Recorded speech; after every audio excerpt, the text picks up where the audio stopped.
On today's program, I'm talking about 7 major end time signs that prove that we're not just living in the end times, we're living at the end of the end times. I'm also talking about the Biden administration's war on gender and 2 things that they're doing right now for the very first time in American history that are unbelievable. I'm also answering your questions. I'm Jimmy Evans. Welcome to the Tipping Point Show.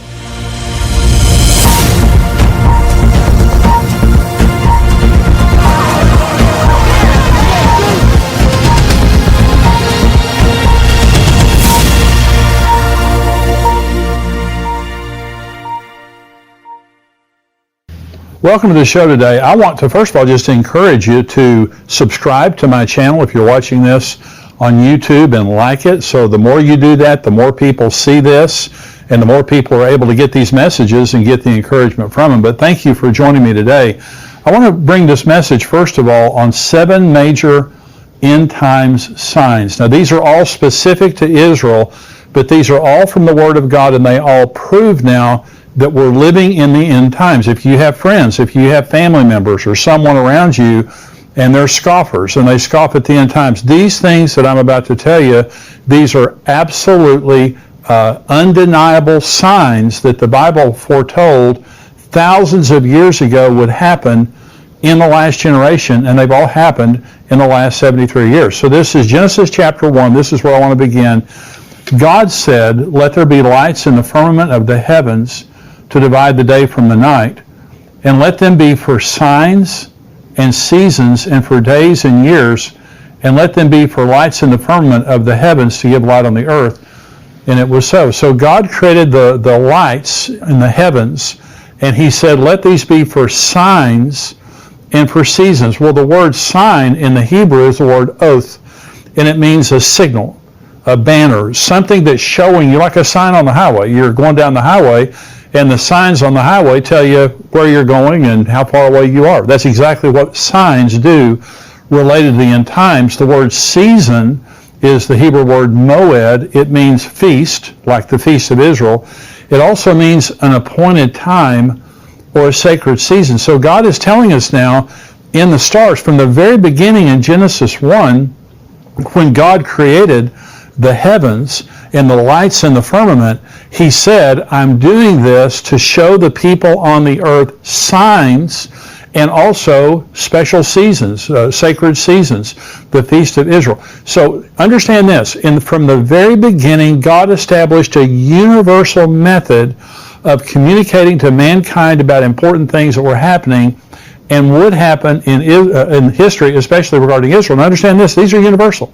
So when Jesus was born the first time, when he came to the earth the first time, there was a star that led the wise men to Bethlehem. Now the world, it was there for all the world to see. I mean, it wasn't just there for the wise men, everybody could see it.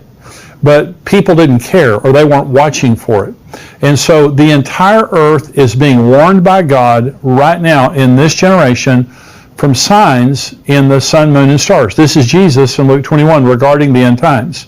There will be signs in the sun, in the moon, and in the stars, and on the earth distress of nations with perplexity, the sea and the waves roaring, men's hearts failing them from fear, and the expectation of those things which are coming on the earth, for the powers of the heavens will be shaken. There will be signs in the sun, moon, and stars. Jesus is talking about the end times. That's the context of Luke chapter 21. There's going to be signs. I'm going to be showing you things in the sun, the moon, the stars. They're going to be pointing to my soon return.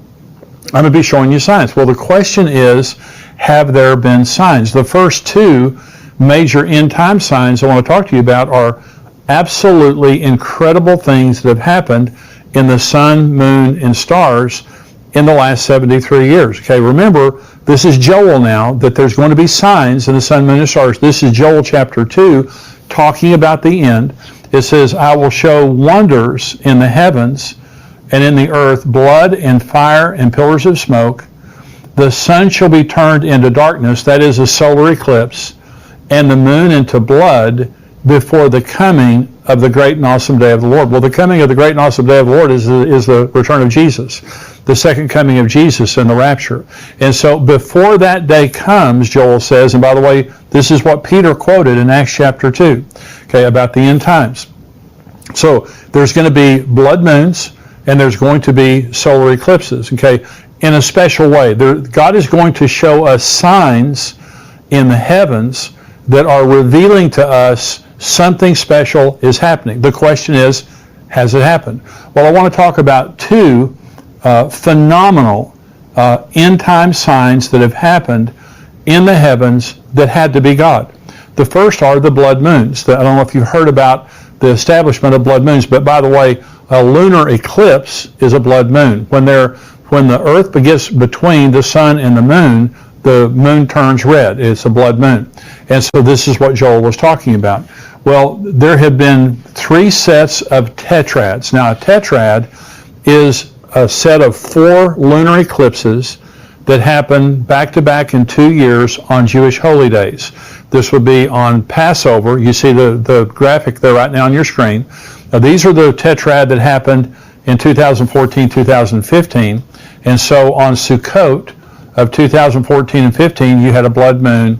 And then, on Passover, you had a blood moon. Then on Sukkot, you had another blood moon, back to back. This is 4 lunar eclipses, blood moons, that happened over a 2-year period of time, all on Jewish holy days. Now, that happened in 1949 and 50. Remember, Israel became a nation in 1948, and the tetrad of blood moons, like you just saw there, happened in 1949 and 1950, all on Jewish holy days. Then in 1967, the Six-Day War was fought, and Jerusalem was unified. This is what Jesus prophesied in Luke 21, that they would be scattered, and then Jerusalem be trodden underfoot by Gentiles until the times the Gentiles were fulfilled. That was fulfilled in 1967, and in 1967 and 1968, there were 4 blood moons, all on Jewish holy days. Israel becomes a nation, blood moons. The city of Jerusalem is unified, blood moons. Then in 2014 and 2015, there are 4 more blood moons, the ones you just saw, plus there was a solar eclipse in 2014 on the first day of Israel's religious calendar, and there was a partial solar eclipse on the Feast of Trumpets, okay, during the tetrads. Okay, so what is the significance of those blood moons? Well, here's what I believe. In the ones in 1949 and 1950, that was the Holy Land. The Holy Land was given back to Israel. In 1967, 1968, it was the Holy City of Jerusalem, had come back under control of Jerusalem for the first time in 2,000 years. But in 2014 and 15, a lot of people are saying, what's the significance of that? It's the Holy Temple. The activity around the temple picked up huge around 2014, 2015. And by the way, right now, the Sanhedrin is creating the anointing oil to anoint the Messiah when he comes. Everything is ready for the temple. They have all the artifacts ready for the temple, all the temple vessels. They're training priests down in the valley of Jericho. They're training priests. And so they're ready to rebuild. And this is something, and by the way, the Jews for the first time in 2,000 years are praying, legally praying on the Temple Mount and gathering there, sometimes by the hundreds or thousands. It's an amazing thing that's happened, and it started around 2014, 2015, and I believe soon we will see the rebuilding of the temple. That is a major end-time sign that is in the heavens. It's undeniable. You can look that up on NASA. You can look it up on different types of astronomy programs. The blood moons are real, and they haven't happened. These kinds of things don't happen now for hundreds of years at a time. So these are not regular phenomenon. A lunar eclipse is, but not a tetrad on Jewish holy days. The second major end-time sign related to the sun, moon, and stars is the Revelation 12 sign that happened on September the 23rd, 2017. Now, what I'm about to say to you is the second most important thing that has happened in my lifetime regarding the end times. Now, I was born in 1953, so I wasn't around when Israel became a nation. But I was around in 1967 when Jerusalem was reunified. That's the most important thing that's happened prophetically in my lifetime. The second most important thing was the Revelation 12 sign on September 23rd 2017. Here's the Revelation 12 sign. This is Revelation 12 describing now an end times astronomical sign that's going to happen. You see a graphic there on your screen. But this is Revelation 12. Let me read the scripture and I'll explain the graphic to you. A great sign appeared in heaven, a woman clothed with the sun, with the moon under her feet, and on her head a garland of 12 stars. Then being with child, she cried out in labor and in pain to give birth. And another sign appeared in heaven. Behold, a great fiery red dragon having 7 heads and 10 horns and 7 diadems on his heads. His tail drew a third of the stars of heaven and threw them to the earth. And the dragon stood before the woman who was ready to give birth to devour her child as soon as it was born. She bore a male child who was to rule all nations with a rod of iron. And her child was caught up to God in his throne. Then the woman fled into the wilderness where she has prepared a place by God that they should feed her there 1,260 days. Now this was literally fulfilled. Now there is a prophetic fulfillment here related to Israel, but you see on the screen there, you see this graphic. Let me explain it to you. So on September 23rd, 2017, the constellation Leo was above the head of the constellation Virgo. Of course, Virgo is the Virgin, Leo is the Lion. And so the Virgin is Mary, and of course Leo is Jesus. But you have, Leo has 9 stars. Remember it says that there was a garland of 9 stars over her head. Well, the Leo has 9 major stars that make up the outline. But on September the 23rd of 2017, Mercury, Mars, and Venus joined those 9 stars to make 12 stars that were over the head of the Virgo, constellation Virgo. And then the sun, you'll notice on that graphic there, the sun was over Virgo's shoulder, the Virgin's shoulder. In other words, she was clothed with the sun, and the moon was under her feet. You can see it right there. Then Jupiter, which is called the king planet, which the Jews associate with the Messiah. Now this is extraordinary. The Jupiter entered the womb of Virgo on November the 20th of 2016 and retrograded, which means it stayed in the same place. It looked like it was staying in the same place. It retrograded from February to July, then exited the womb on September the 9th, 2017. It was inside the womb exactly 41 weeks, which is the time of human gestation. And then it came out. It came out between the legs of Virgo. It exited the legs of Virgo. And by the way, it says that the male child was caught up. That's raptured, harpazo. And this is the next graphic here. You'll see now that between the legs of Virgo, there was a red, creepy object. I mean, this is it's incredible. This is between her legs, and it was redacted by NASA and also by Google Sky. And you say, what? Redacted means they put a little black box over it to block it out from being there. And you can see it if you look carefully between the legs of Virgo there. You'll see that little black box. You'll also see this is the actual image that they're blocking out there. It is this creepy red. It's infrared. Creepy red creature that looks like a dragon with 12 heads and all that kind of stuff like that. This actually happened on September 23rd, 2017. And so I'm saying to you, this is absolutely amazing. When Jesus said there will be signs in the sun, moon, and stars, you can check that box. 2 major end-time signs have appeared in the heavens. By the way, there's a software program called Stellarium, and this is where some of those pictures come from. By the way, that one of those charts there was a Louis Vega chart. He does phenomenal charts there. But I'm saying to you, you can look this stuff up.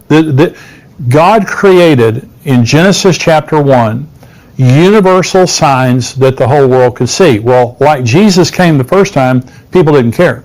They weren't paying attention. But Jesus Christ came, and the nation missed it by and large. But there were watchers. There were people watching. The world right now, most people could care less. But you're watching this because you care. And I'm saying in the last 73 years, if we are the last generation, okay, in Psalm 90 says, the days of a man's life were 70 years, or if by reason of strength they're 80 years. We're 73 years into since Israel was regathered. Let me go very quickly through the next 5 signs. The number 3, this is the number 3 major sign, is the sign of Israel's rebirth for the second time. This is Isaiah 11. It shall come to pass in that day that the Lord shall set his hand again the second time to recover the remnant of the people who who are left from Assyria and Egypt, from Pathros and Cush, from Elam and Shinar, from Hamath and the islands of the sea. He will set up a banner for the nations and will assemble the outcast of Israel and gather together the dispersed of Judah from the four corners of the earth. Now, remember, the first time that God regathered Israel was from Babylon. He didn't gather them from the four corners of the earth. It was just from Babylon. This says God will, for the second time, set his hand again to regather Israel from the four corners of the earth. That happened on May the 14th of 1948.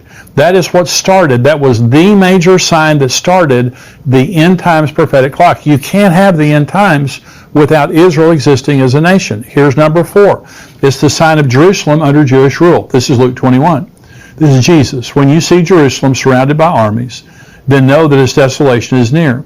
Then let those who are in Judea flee to the mountains. Then let those who are in the midst of her depart.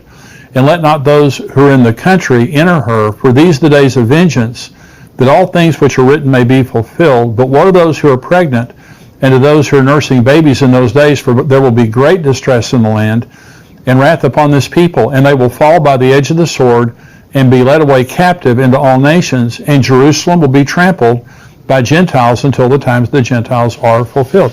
Now, Jesus prophesied that 40 years before it came to pass. By the way, Daniel also in Daniel 9 prophesied exactly the same thing, that the Jerusalem would be destroyed. But Jesus also says Jerusalem will be trodden underfoot by the Gentiles until the times of the Gentiles are fulfilled. So the Roman general Titus came, he killed over 1 million Jews, he destroyed the city of Jerusalem, he destroyed the sanctuary, he took the rest of the Jews captive and led them back to Rome, scattered them around the world, just like the Bible says they would. But then in 1967, Jerusalem was reunited under Jewish control, and that was a major, major end-time sign. Now these things, like I said, these are from the Bible. This has been in circulation for thousands of years. These are not new things, and they're not esoteric. They're not secret or hard to divine. These are clear scriptures that say things that are going to happen in the end times. This is the next sign, the sign of the division of the land of Israel, Joel 3. For behold, in those days and at that time, when I bring back the captives of Judah and Jerusalem, like we just said, I will also gather all nations and bring them down to the valley of Jehoshaphat. And I will enter into judgment with them there on account of my people, my heritage Israel, whom they have scattered among the nations. They have also divided up my land. I've been talking to you about the Biden administration. They're trying now to take East Jerusalem. They're trying to open a consulate in East Jerusalem for the Palestinians, which gives the Palestinians ownership of East Jerusalem. It recognizes the Palestinians as having the ownership of East Jerusalem. Israel's saying, why don't they put it over in Ramallah? Why don't they put it on the West Bank? The Biden administration says, no, we want to put it in East Jerusalem. We want to recognize the Palestinians' right to East Jerusalem. They want to take away the Golan Heights. They want to move them out of the West Bank and out of East Jerusalem where they have settlements. The land, they took away Gaza. They took away the Sinai. The land of Israel is being divided by the United States, by the United Nations. This is happening in your lifetime, and God says that he is angry, that he is going to bring all the nations down and to enter into judgment with them there at the same time. In those days and at that time, when I bring back the captives of Judah and Jerusalem, I'm going to enter into judgment with all the nations because of the way they've treated my people. They've scattered them around the nations, and they've divided up my land. And by the way, it is God's land. No man can claim that land. It is God's land. This is sign number 6.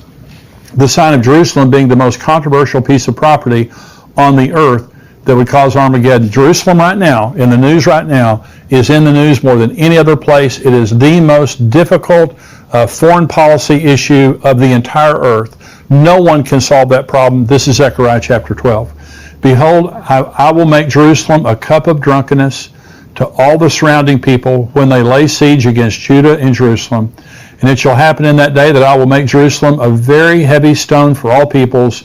All who would heave it away will surely be cut in pieces, though all the nations of the earth are gathered against it. The last scene of human history is the entire earth coming against Jerusalem. And during the Obama administration, the United Nations was trying to impose a two-state solution on Israel. Impose means they're going to militarily impose. They're going to force Israel to give up East Jerusalem. And this is what's going to happen. They're not going to give up East Jerusalem. The Jews have consistently said that Jerusalem is the eternal, indivisible capital of Israel. The world will hate them for that. They will continue to pressure them for that. This is happening in the news right now. You don't have to look around to make this thing happen. This is happening right now. But it's going to get worse until the point that there's an ultimatum given by the United Nations, the armies of the world, but they will ultimately come against Israel. Jerusalem is the most difficult issue today and the most contested piece of real estate on the earth. And here's sign number 7, the sign of worldwide anti-Semitism. Zechariah 14.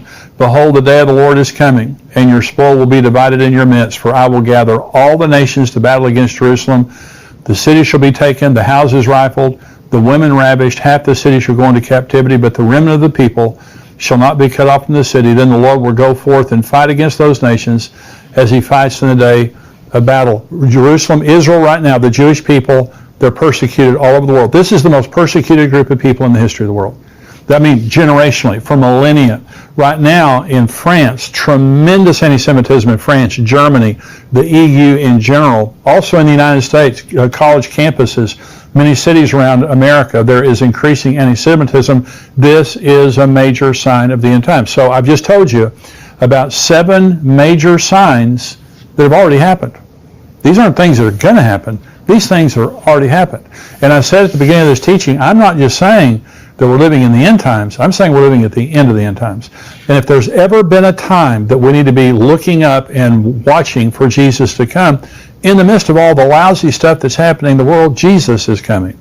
And that's what I keep telling you is the whole purpose of this program is to educate and encourage. I want to educate you about end time theology, end time scriptures, and I want to encourage you that everything that is happening is telling us that Jesus is coming. Now we're going to go to the subscriber only portion right now. I'm going to talk about the Biden administration, the war on gender, 2 things that they are doing right now, the Biden administration, that have never been done before, that every person needs to understand.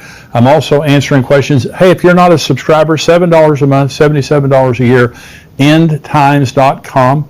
Go there, become a subscriber so you can get everything we get. And we have articles through the week. We have all kinds of other stuff. I'm interviewing Mark Biltz, Pastor Mark Biltz, and also I'm interviewing Pastor Billy Crone next week. We have interviews that are coming up, all kinds of good stuff, not just the Tipping Point Show. I want you to be able to get all of it. $7 a month, $77 a year. If you are a subscriber to endtimes.com, you can't watch the full version here on YouTube. You've got to go over to endtimes.com.